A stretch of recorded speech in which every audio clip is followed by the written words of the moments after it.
Amém, aleluias. Glória a Deus. Enquanto as crianças se dirigem para suas salas, vamos abrir as Bíblias no capítulo 15 de Êxodo e o verso de número 27.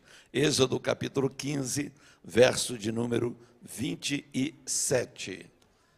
Êxodo 15, 27, já está na tela também para facilitar. Eu vou ler direto da tela, ali para ler a mesma versão que está na tela. O texto bíblico diz: então chegaram a Elim, onde havia 12 fontes de água e 70 palmeiras, e se acamparam junto das águas. Amém? Vou ler mais uma vez, para deixar bem gravado.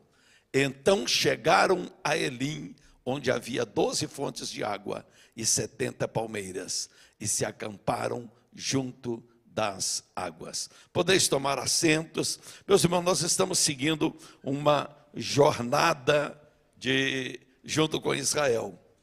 Porque a jornada de Israel pelo deserto, ela representa a igreja. Aliás, no plano de Deus, Israel seria a igreja do Antigo Testamento. Na verdade, era para toda Israel ser uma nação sacerdotal. Foi por causa dos pecados de Israel, em especial, quando Israel faz um bezerro de ouro no meio do caminho e acaba se voltando contra Deus, contra os seus princípios, a sua vocação. Foi que Deus, então, a partir dali, escolheu apenas uma das tribos, a tribo de Levi, para ser a tribo sacerdotal. Mas o plano de Deus ao tirar Israel do Egito era para transformar Israel em uma nação sacerdotal. Era como o quê? A igreja no Antigo Testamento seria Israel pregando para o mundo, anunciando ao mundo acerca de Deus. O propósito de Deus ao tirar o povo de Israel do Egito era levar o povo ao conhecimento de quem Deus era. Lembre-se que mesmo Moisés, que Deus falou com ele ali no monte, pessoalmente, cara a cara com Moisés, mesmo Moisés chegou para Deus e diz: Deus, mas se me perguntar quem é o Senhor, eu não sei dizer. Ou seja, ele não tinha ainda o conhecimento de quem Deus era. Então a jornada pelo deserto seria uma jornada para o povo também conhecer a Deus, saber quem Deus era, conhecer a Deus. Então é uma tipologia clara da igreja no Novo Testamento, da nossa caminhada. Por isso nós estamos este ano começando com a jornada de Israel pelo deserto. Nós abrimos com Josué, mostrando o que ainda falta para conquistar, e depois voltamos à base, ao início, a importância de que primeiro começa-se tudo com a adoração, depois da adoração, o milagre, e depois do milagre nós vimos que aconteceram problemas também. Pararam em Mara, foi a última mensagem, não a da ceia aqui, mas a mensagem anterior. Pararam em Mara, e ali em Mara, eles acabaram murmurando. Mara, ela não anula o cântico de Moisés. Lembra que quando Moisés atravessou, quando eles atravessaram o Mar Vermelho, foi uma festa muito grande. Moisés cantou, compôs um salmo e cantaram aquele salmo, celebraram fortemente, porque Deus havia aberto o Mar Vermelho, eles atravessaram o Mar Vermelho.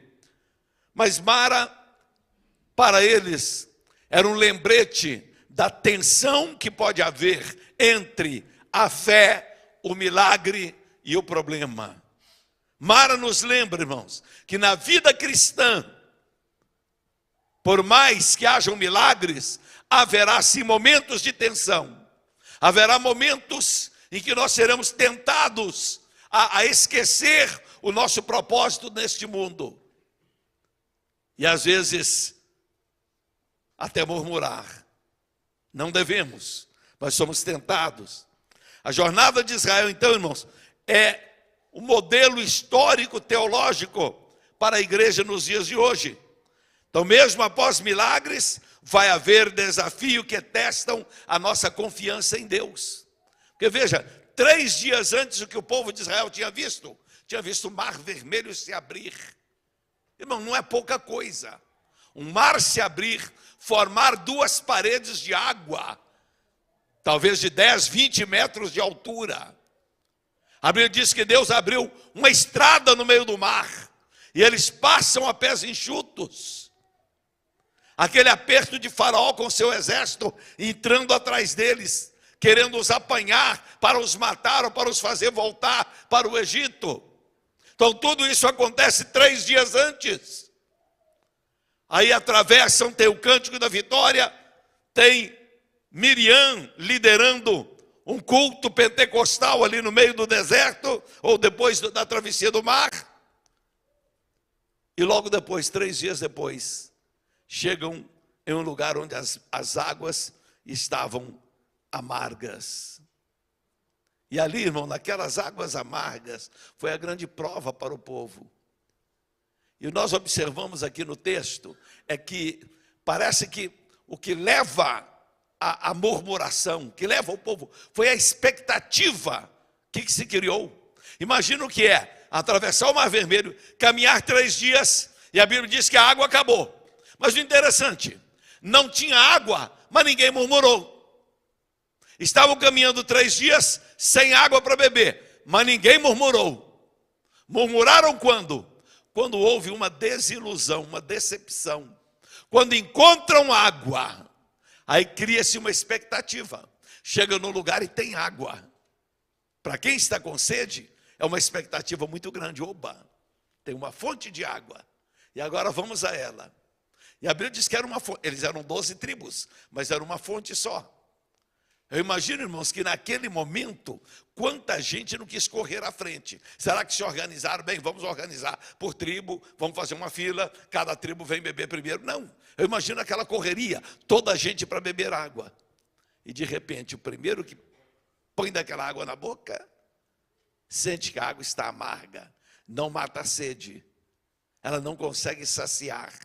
Então é essa situação. Muitas vezes na nossa vida, irmãos, são as decepções, que a gente esperava uma coisa e não é aquilo que a gente esperava, que nos leva a fazer aquilo que não devemos fazer, que nos leva a murmurar, a reclamar.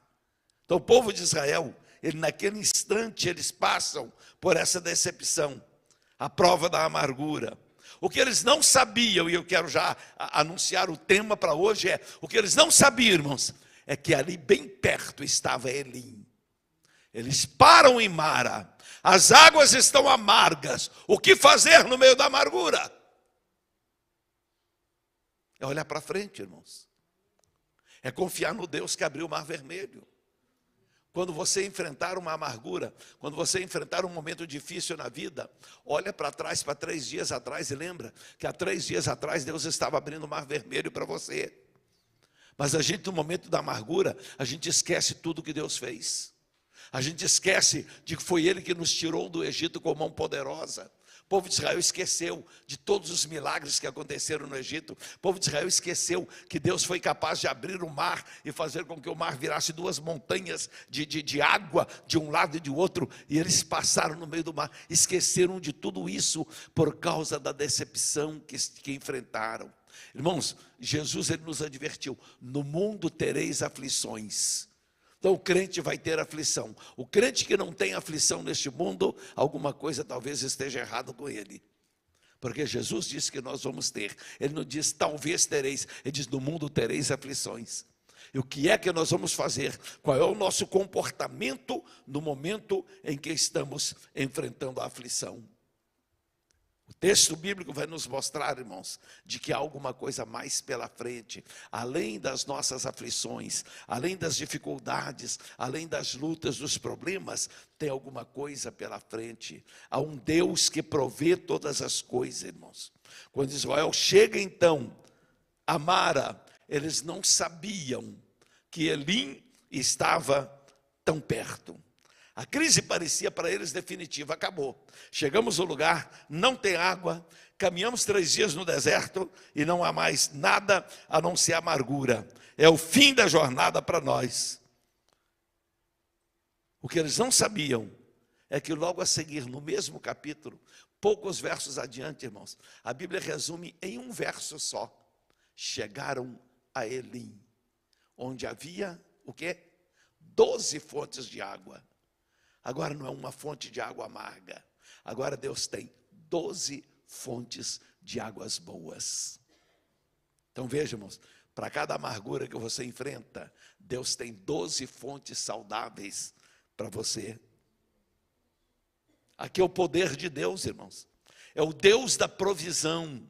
Ele sabia que Israel ia passar por ali. Quando pregamos essa mensagem, nós mostramos aqui que quem levou o povo de Israel para ali não foi Moisés.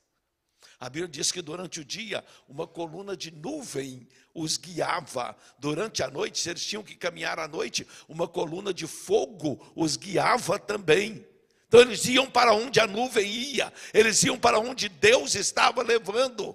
Então se chegaram a um lugar de águas amargas, eles chegaram porque Deus levou. É o Deus que te leva a passar por um lugar de águas amargas, o Deus que permite que você passe por alguma amargura, Ele tem um oásis para você lá na frente. Ele tem um oásis. Então, o princípio, irmão, fundamental aqui, irmãos, que Elim não era um improviso. Elim já estava preparado. As 12 fontes de água e 70 palmeiras.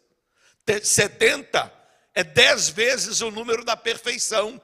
10 vezes 7. Moisés, quando apanhou auxiliares para ele, ele escolheu 70 anciãos. Então havia um lugar, um oásis, um lugar de descanso já preparado por Deus. A Bíblia nos diz: levantai-vos e andai, porque não será aqui o vosso descanso. Deus tem preparado para você um descanso, um oásis. O que nós precisamos, irmãos, é sabermos chegar no momento da amargura e confiarmos no nosso Deus. É esse o princípio-chave da nossa mensagem. Muitas crises, irmãos, elas seriam vividas de forma diferente se nós soubéssemos o quão perto nós estamos do refrigério. Se Israel soubesse que Elim estava a uma distância de talvez de menos de um dia de caminhada, Elim estava tão perto, se eles soubessem disso, quando chegaram a Mara, provaram, a água está amarga, não dá para beber, alguém teria se levantado e dito: gente, vamos caminhar para frente. Deus permitiu que essa água fosse amarga, porque Ele não quer que a gente fique parado aqui. Sabe por quê? Nós temos a tendência de ficarmos parados nas nossas amarguras, parados nas nossas tristezas. É muito comum, irmãos, o crente entra ano e sai ano, e toda conversa que tem é lembrar de amarguras, é lembrar de tristeza. E quando fala de fulano de tal me fez isso, fulano de... Irmão, tem gente que tem 40 anos depois ainda está reclamando do que o fulano fez. Eu tratei de uma situação de um casal que acabou divorciando.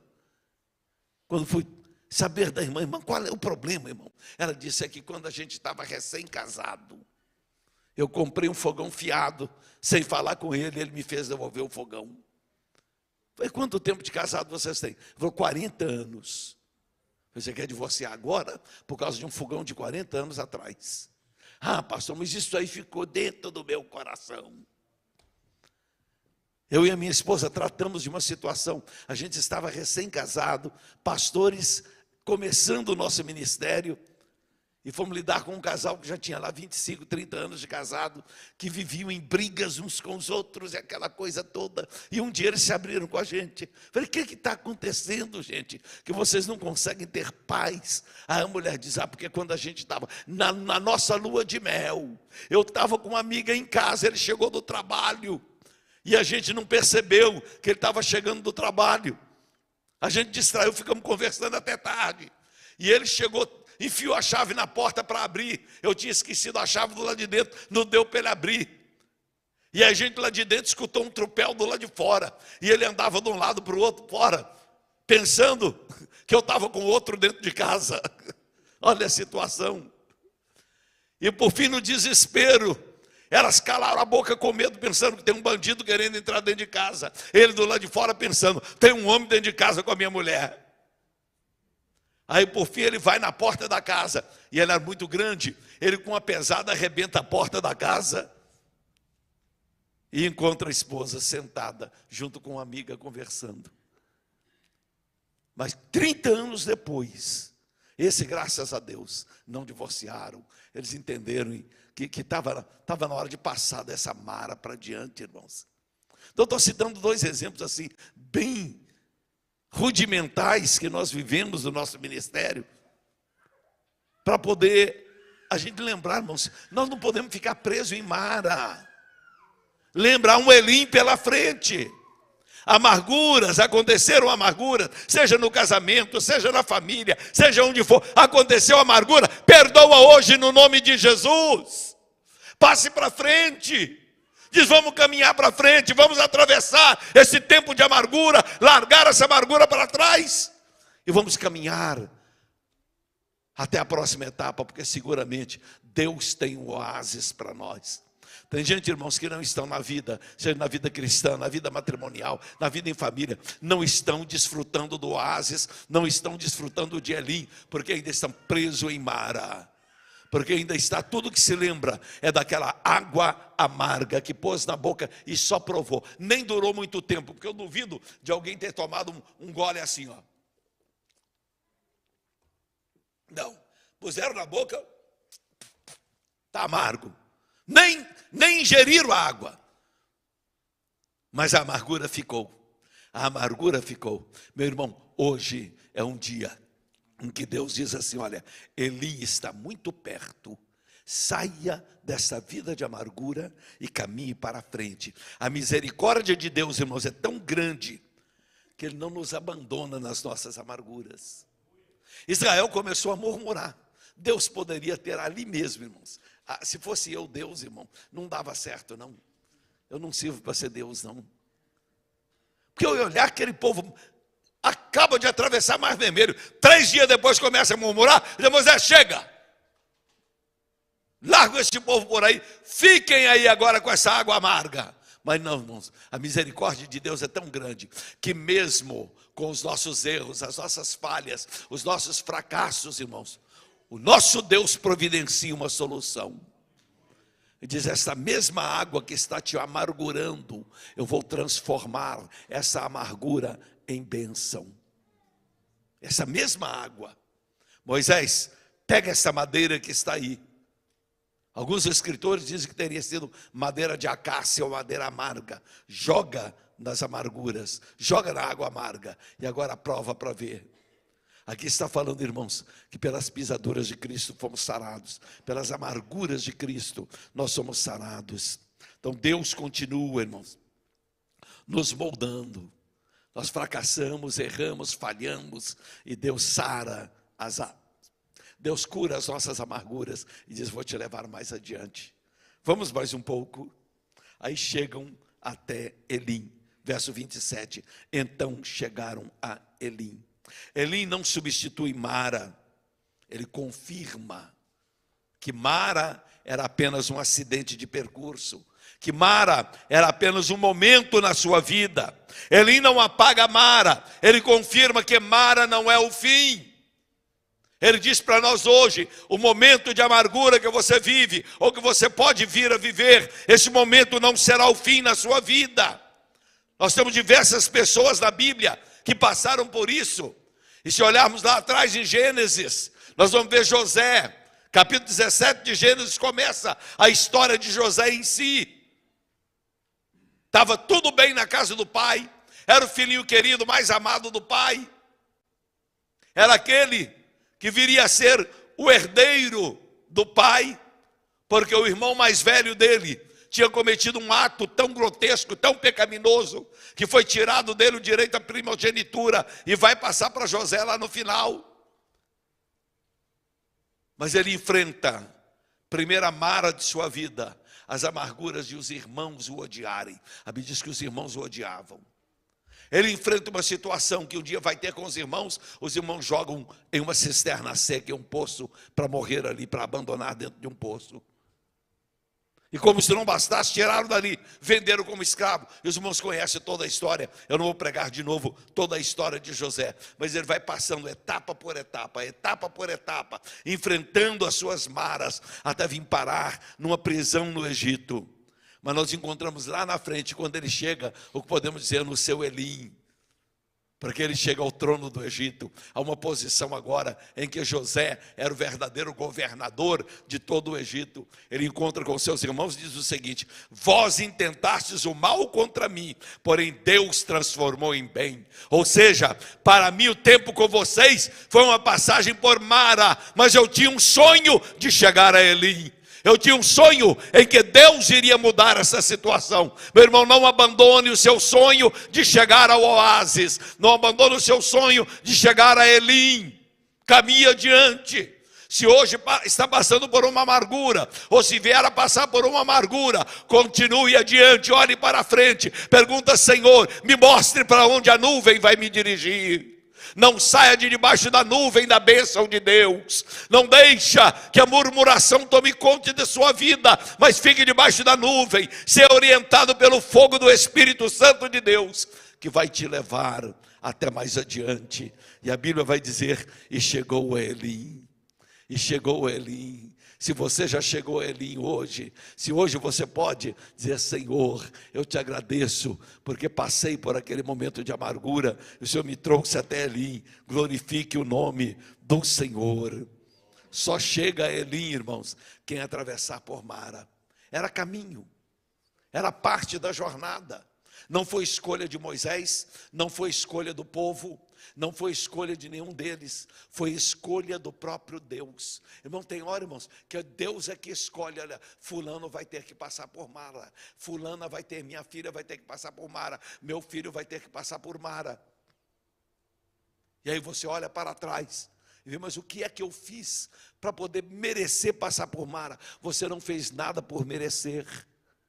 Mas Deus achou que Mara, que o lugar de amargura, que o lugar de sofrimento deveria ser parte da sua vida, para você reconhecer o valor de chegar em um lugar onde tem 12 fontes.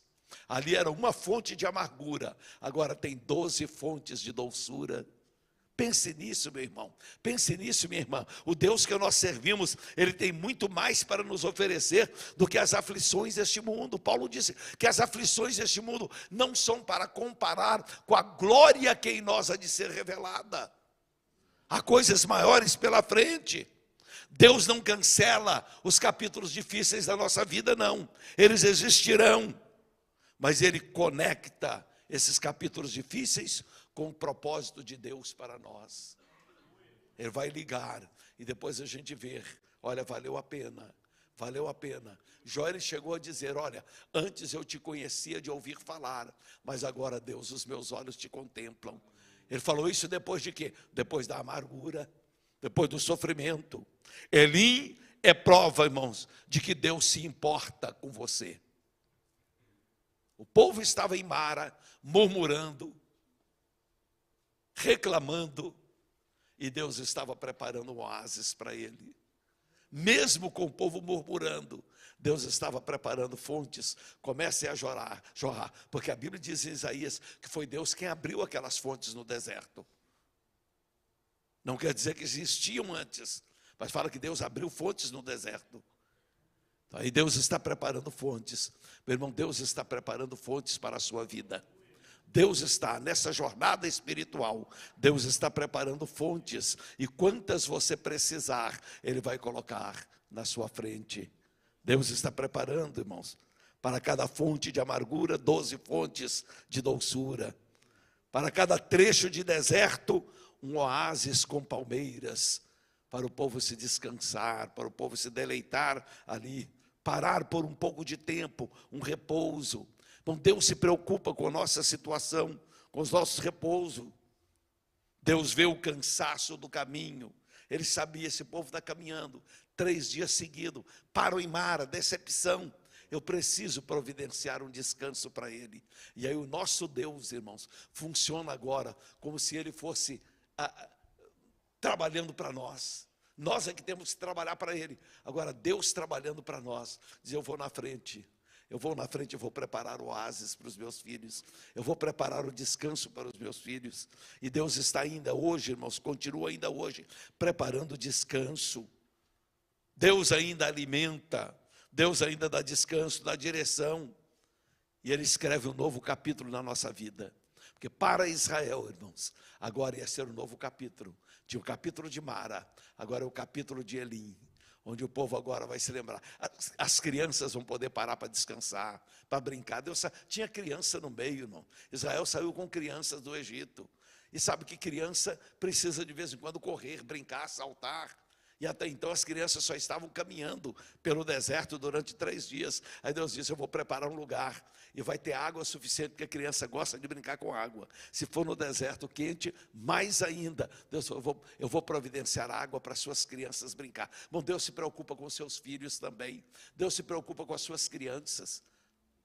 Deus está preocupado não é só com o seu glória a Deus e aleluia. Ele está preocupado que as crianças também cresçam, conhecendo, experimentando quem é Deus, o poder de Deus.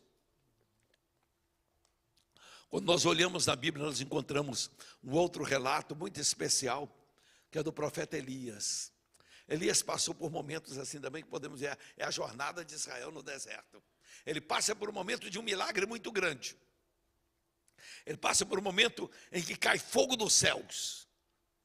E o povo todo celebra, só o Senhor é Deus. Aqui é Deus mesmo que fez isso. E consome o holocausto que ele fez. Aí logo a seguir, a notícia chega no ouvido de Jezabel, a esposa do rei. E Jezabel diz: olha, assim me faça Deus e outro tanto, se daqui a 24 horas, se amanhã por esse mesmo horário, eu não tiver arrancado a cabeça de Elias fora. Sabe o que acontece, irmãos? Elias começa a enfrentar a amargura.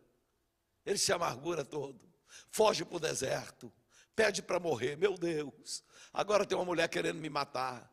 Ele esqueceu, irmãos, o Deus que derrotou 850 profetas, 450 profetas de Baal, 400 profetas de Azera. Deus derrotou aqueles profetas todos, fez cair fogo do céu, fez fechar o céu para não chover durante 3 anos e meio. Depois Elias orou, caiu chuva. E agora, Elias, amargurado, triste, deprimido. Meu Deus, o que vai ser de mim? O que vai ser de mim? Mas o nosso Deus, irmãos, é tão misericordioso, que ele manda um anjo, diz: anjo, vai lá falar com Elias. Vai lá e prepara para Elias pão e água. O que Elias precisa é comer, beber. Tem hora, irmão, que tudo que a gente precisa é um pedaço de pão, né, Adivan? Epa!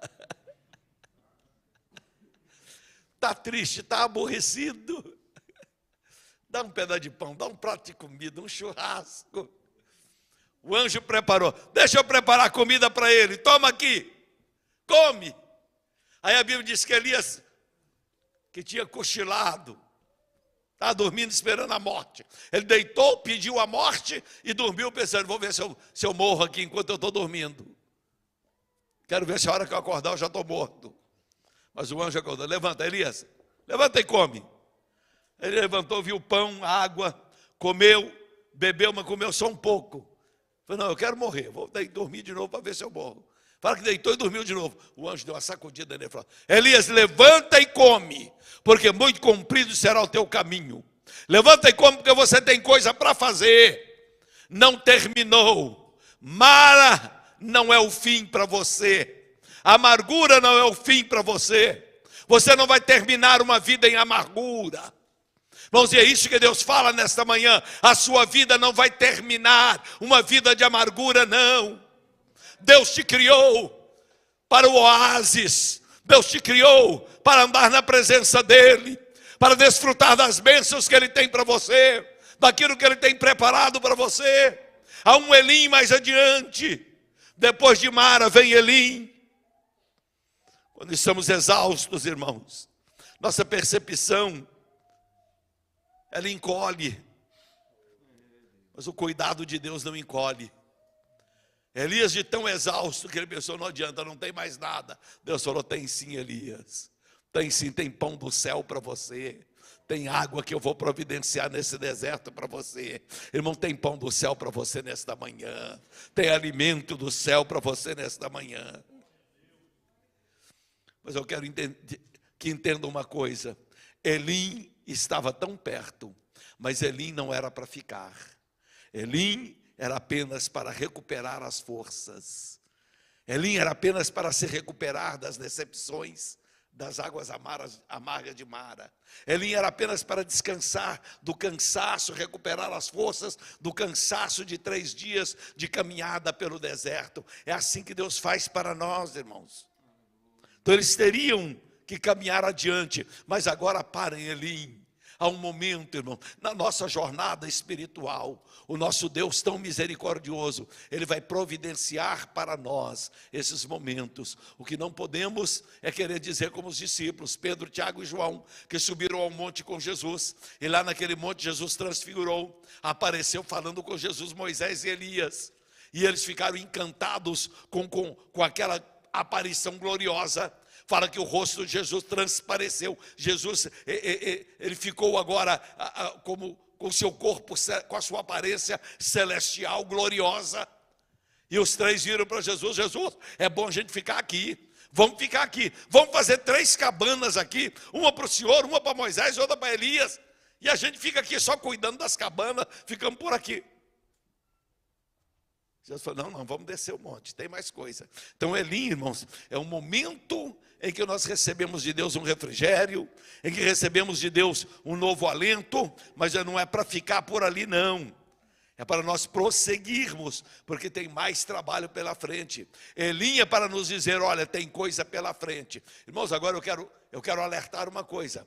Quando você está passando por um momento de bonança, quando você está passando por um momento de Elim, de refrigério, de tudo bem, Deus está te dizendo, prepara para os novos trabalhos, para as novas batalhas que há pela frente. Prepara para a nova jornada. É uma etapa apenas, irmãos. A nossa jornada só termina no arrebatamento da igreja. Então nós não podemos parar em Elim e dizer, agora ficamos por aqui, 70 palmeiras, 12 fontes de águas, eu vou morar por aqui mesmo.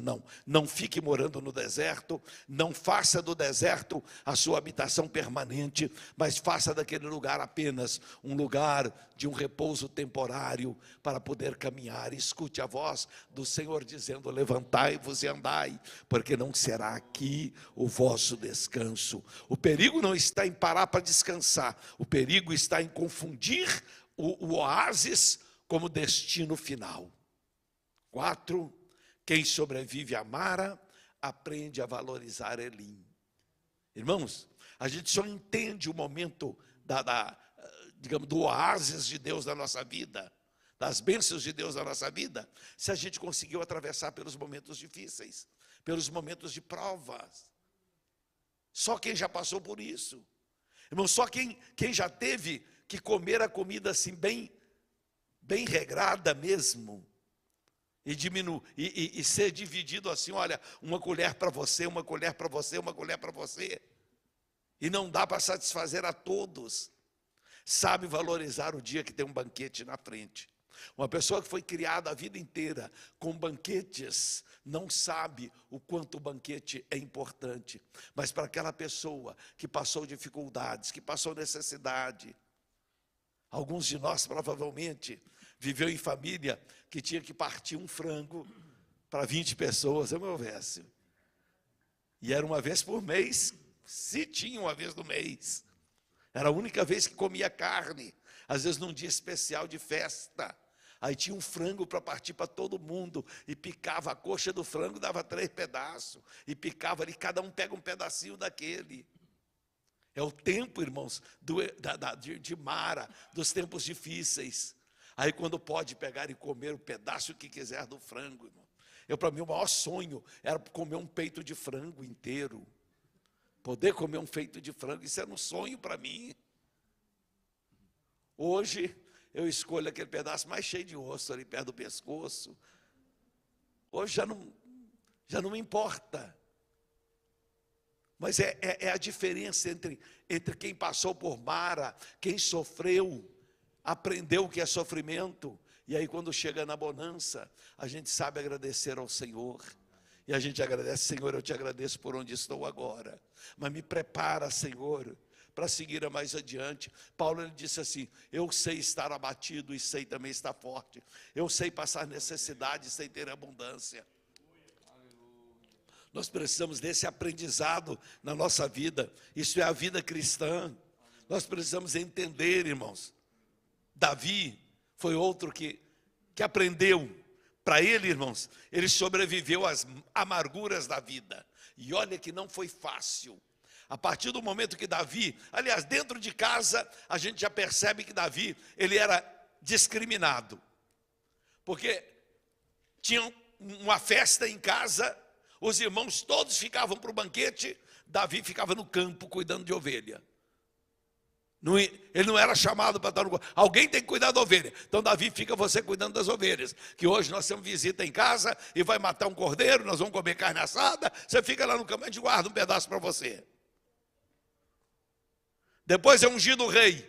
Os irmãos se voltam contra ele. Tornam-se inimigos de Davi.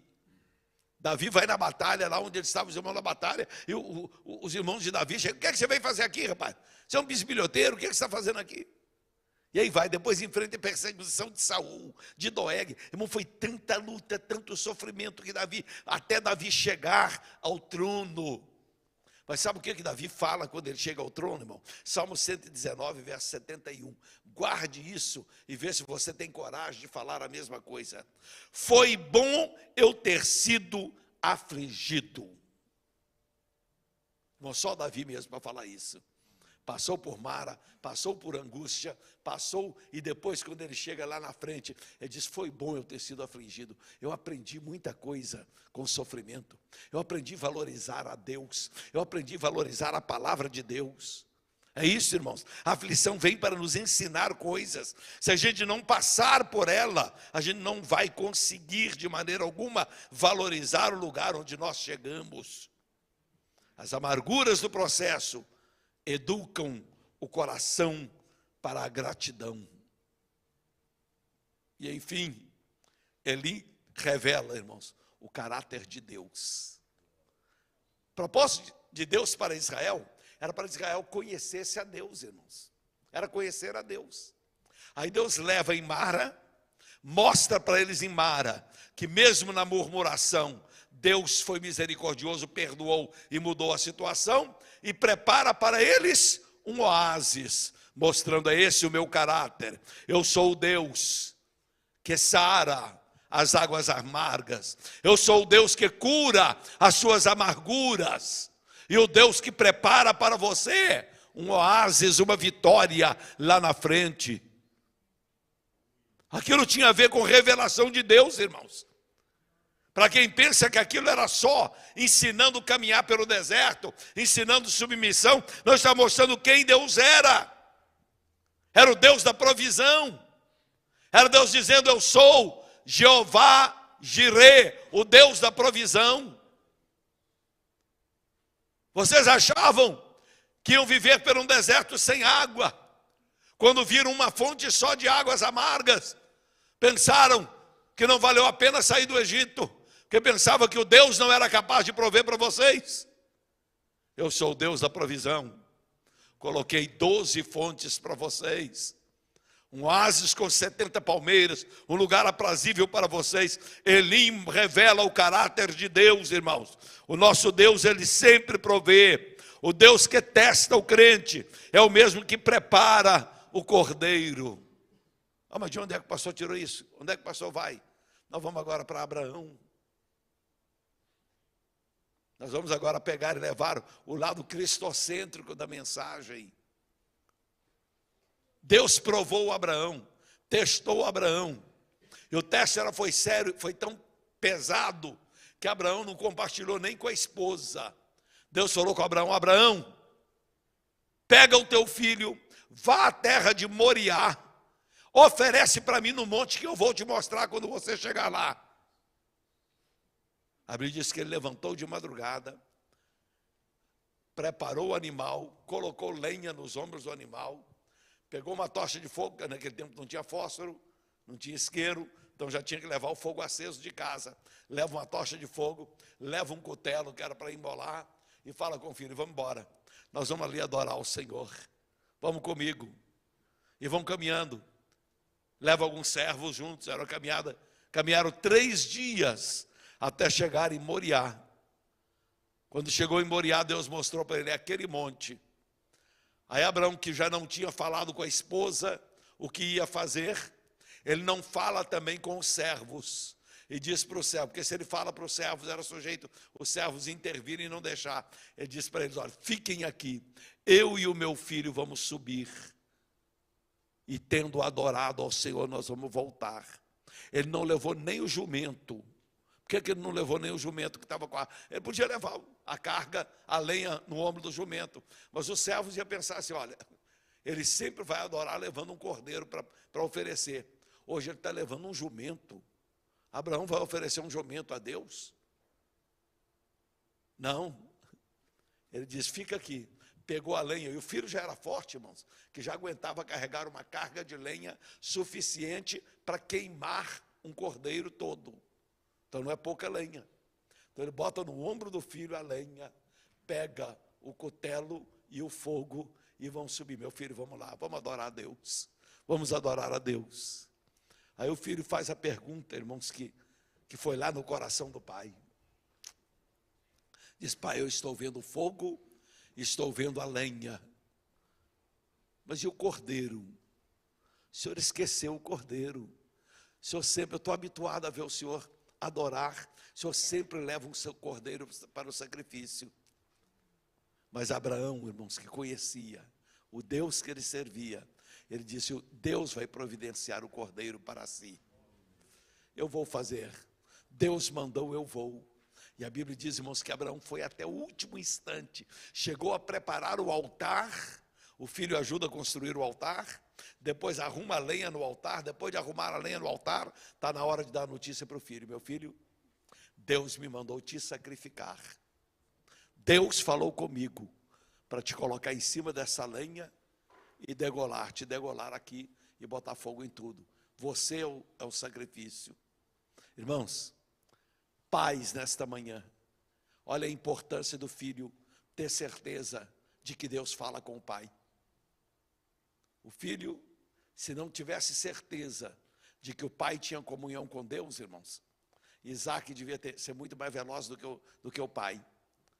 Pai que já estava com 114 para 115 anos de idade, e Isaac, com seus 14 para 15 anos de idade, ficava fácil Isaac descer aquele monte correndo e falei, eu não, pai, o senhor não me pega não. Mas Isaac sabia, meu pai tem comunhão com Deus. Se Deus falou com meu pai, e meu pai falou que a gente vai subir a adorar a Deus, e depois nós vamos voltar junto, pai, pode me amarrar. Pai amarra a Isaac, põe em cima da lenha. Eu imagino, irmão, naquele instante, quando ele levanta o cutelo para degolar, a Bíblia diz que Deus bradou desde os céus. Eu diria assim, não deu nem tempo de descer e falar com Abraão cá embaixo, não. Deixa eu gritar daqui antes que esse cutelo baixa.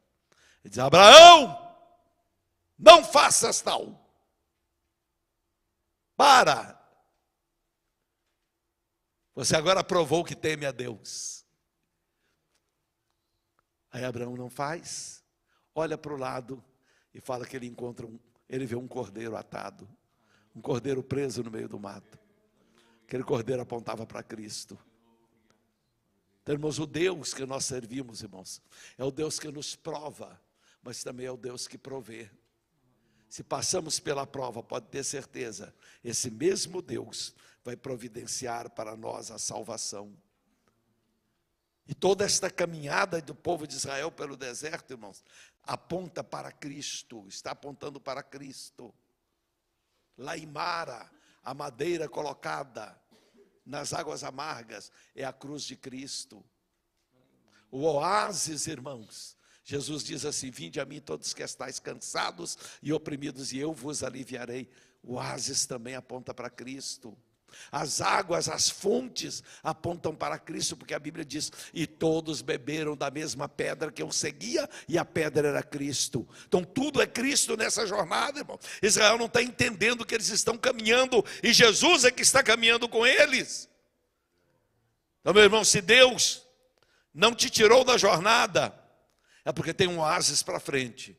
Se Deus não te pegou em Mara, quando você murmurou, quando você pecou, quando você fez coisas que não devia, e Deus não te matou, pode ter certeza, é porque Ele decidiu um oásis para você. Ele escolheu para você o oásis. Ele decidiu: eu vou te perdoar. Então, meu irmão, minha irmã, se o inimigo tentar te convencer de que você não foi perdoado, de que o que você fez foi grave demais para receber o perdão, olha, o pecado de Israel e Mara foi grave demais. Murmurar contra a autoridade de Deus. Mas Deus escolheu, diz: eu vou perdoar, eu vou sarar e eu vou providenciar um oásis. Então, nesta manhã eu quero orar. Parece que olhando daqui, parece que são todos crentes. Mas eu gosto sempre de fazer o convite. Se alguém não tem certeza da salvação, ou quem sabe o inimigo vinha te perturbando, dizendo: olha, para você não tem perdão não, rapaz. Você fica tentando ser crente, mas não adianta não. Você aprende hoje, irmãos, que o Deus que preparou Elim, um ponto de repouso, de descanso, é o mesmo que refrigera a sua alma, te perdoa todo o pecado, te dá uma oportunidade de uma nova vida. Eu quero que a igreja esteja de pé para nós orarmos. E se alguém hoje quer receber uma oração, vem aqui à frente, eu vou orar por você. Vem à frente. Quem sabe você está atravessando um momento amargo na sua vida, ou tem atravessado um momento difícil na sua vida, e quer pedir a Deus: Senhor, me ajuda hoje, Senhor, a caminhar para Elim. Apaga essas amarguras, ó Senhor. Alguém quer receber a oração? Eu quero orar por você. Aleluia. Não importa que amargura seja, os problemas, as dificuldades, essa preocupação com a imigração, irmãos, tem um oásis logo na frente. Pode ser que essa situação de ICE, tudo isso tenha amargurado a vida de alguns dos irmãos, mas confia no Senhor, que o oásis está na frente. Quem sabe um dia de caminhada, amanhã você chega em Elim, e você vai vir dar o testemunho: pastor, eu fui lá na frente e não sabia que Elim estava tão perto para mim. Meu irmão, Elim está tão perto para você. Você pode não imaginar o quão perto está, mas há um Deus aqui que te leva até lá. Oremos ao Senhor. Querido Pai, eterno Deus, Senhor, aqui estão, Senhor, as tuas filhas, o teu filho, Senhor, que venha aqui à frente, Senhor. Não sei, Senhor, que tipo de mara, Senhor, possa estar adiante no caminho deles, ó Pai. Mas o que eu sei, Senhor, é que adiante, depois de Mara, a Elim, há um lugar de repouso, há um lugar de paz, há um lugar de descanso, há um lugar, Senhor, em que o Senhor os leva ao refrigério. Pai querido, toma em tuas mãos os teus filhos, resolvendo, Senhor, as situações, os problemas, ó Senhor. Deus, eu te peço, Senhor, para aqueles que estão na expectativa de documentação neste país, Pai, que os problemas estão emperrados, documentações emperradas na imigração. Senhor, desembaraça pelo teu poder, Pai. Tira, Senhor, o teu povo de Mara, Pai, e leva-nos até Elim, leva-nos, Senhor, até o lugar do repouso, leva-nos até o lugar, Senhor, do refrigério, Pai. Abençoa, Senhor, o teu povo, abençoa a tua igreja, Senhor. Atenda, Senhor, para o clamor de cada um, Senhor. Os que vieram aqui à frente, os que estão lá no seu lugar, mas estão contando para ti, Senhor, qual é a amargura que estão passando, qual é, Senhor, a angústia, Senhor, que às vezes aperta a alma, mas vem agora pelo teu poder, por tua misericórdia, Pai, livrar de todas as angústias, levar até a fonte de água viva, Senhor, até o lugar das 70 palmeiras, Pai. Em nome de Jesus, põe a tua bênção sobre o teu povo. Leva cada um em paz para os lares. Guarda-nos, ó Deus. Em o nome do Senhor e Salvador Jesus Cristo. É o que eu te peço, Pai, em nome de Jesus. Amém. Que a graça do Senhor e Salvador Jesus Cristo, o grande amor de Deus e a comunhão do Espírito Santo ser com todos nós agora e sempre. Amém. Glória a Deus. Próximo domingo, irmão, nós vamos comer maná, viu? Sexta. Nesta sexta-feira nós temos vigília a partir de 10.